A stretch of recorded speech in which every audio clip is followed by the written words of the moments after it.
Hello, my name is Derek Garman, and I'm speaking on behalf of Adian Ben, founder of the Pimlico Fishery and Family Restoration Organization. He has recently separated from the military to spend more time with his family and currently resides in Moncks Corner here in Charleston, South Carolina. One of his all-time favorite activities to do, especially with his family, is fishing. He's told me stories about how he grew up fishing with his family and how he wants to pass this joy on to his own family. However, he's recently discovered that this 57-acre pond in the middle of his community is not exactly what he had in mind. There are barely any fish left in this pond. The bigger picture is that this isn't only affecting Mr. Enven, but his entire community who wants to share the same experiences with their own families. So here at the Pimlico Fishery and Family Restoration Organization, we are trying to make our community better by bringing life back to the pond and to our families. So first things first, let's talk about what's wrong with the pond. Obviously, it's running out of fish due to a lack of pond management. I think I remember him telling me that it has the consistency of a rice paddy. I'm guessing that's not a good environment to have bass and catfish swimming around. Another thing that's going on with this pond is that there is a mixture of low vegetation and dissolved oxygen that the fish need to thrive on. So it's really no wonder why this pond seems so barren. People want to fish out here, and these factors are affecting the community vibe. What we want to do is make sure that this community becomes better by making the pond better, having to restock the fish, fertilizations, reshaping the pond, and holding a good maintenance plan within our budget.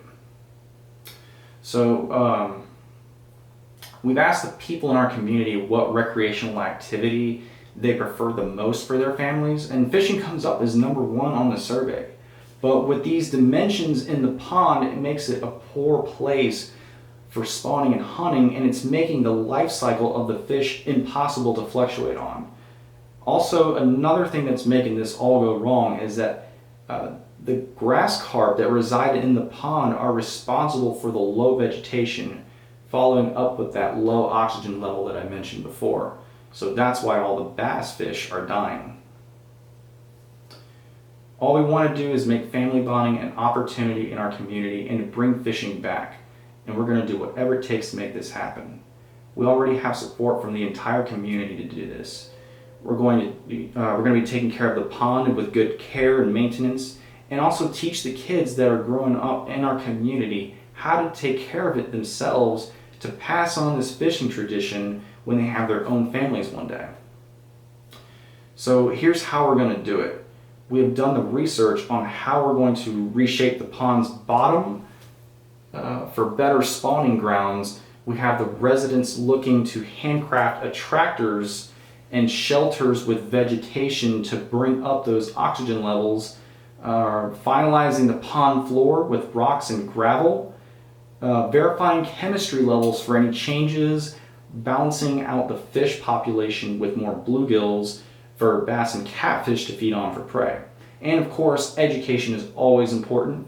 Getting them involved with volunteering and hands-on lessons will help keep this a tradition.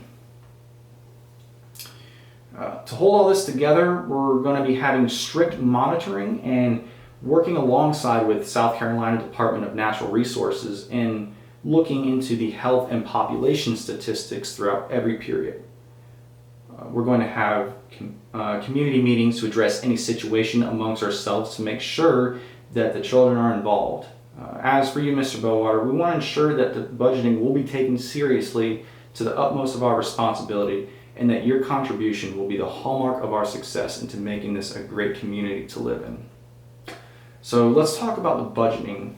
First off, as you can see, almost all of this is going into the dredging of the project, which basically means that we'll be removing material from the bed of the pond to create a greater depth for the vegetation to grow and allow the fish to cycle through. So everything else is covered at the expense and the generosity of the residents to include handmade shelters with all materials donated by the residents themselves. Also with South Carolina Department of Natural Resources providing consultations, testing, and of course stocking the fish at their own expense as well. We're building this project with the help of people having several different backgrounds. So this includes tradesmen, contractors, city council, and of course the Department of Natural Resources. We will be also holding fundraisers to have a source of income flowing in, and seminars to keep people and children educated and informed about what's going on with the project.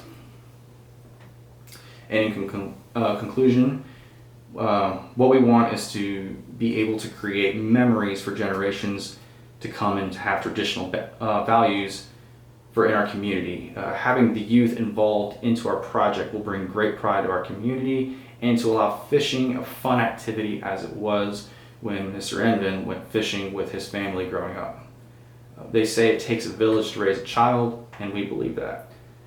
This proposal means everything to the community to help bring good memories and for everyone to have fun.